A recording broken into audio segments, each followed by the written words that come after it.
Let me switch gears, Kellyanne, and ask you about Syria. The president and our allies taking swift action on Friday night, ordering missile strikes on several chemical weapons facilities in the country after the commander-in-chief says he's planning to impose new sanctions against Russia for enabling the Syrian government's chemical weapons attack. What's next, Kellyanne? I mean, Vladimir Putin has said he's warning that chaos is going to happen if the West strikes again. Is the president planning on striking again? Well, the president has put them all on notice that when he sees Assad gassing his own people, and he can confirm that over time, and this was a decisive, non-impulsive action, took days to confirm and act. They've confirmed that it was chlorine and sarin gas, obviously. But this is also about Russia and Iran, who are propping up the Assad dictatorship. Look at what happened in the UN Security Council over the weekend.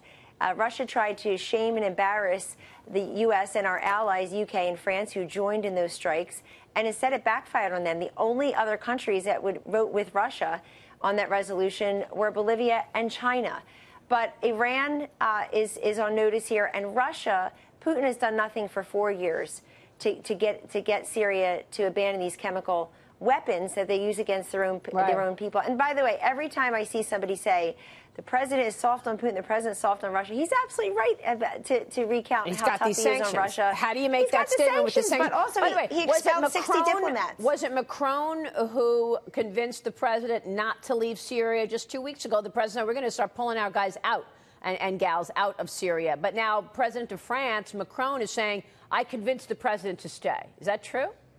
The president had many different conversations last week, including with Ms. May, Mr. Macron, of course, obviously his own generals, his vice president, his security team, and, Ambassador Bolton, his new NSA director. So the president makes his own decisions, but of course he is persuaded in part by the fact that our allies agreed with the president and he with them that this was the right time to strike. And it shows the leadership and the alliance of these three countries. The president doesn't want to go it alone, and the president doesn't want the U.S. to just sit back.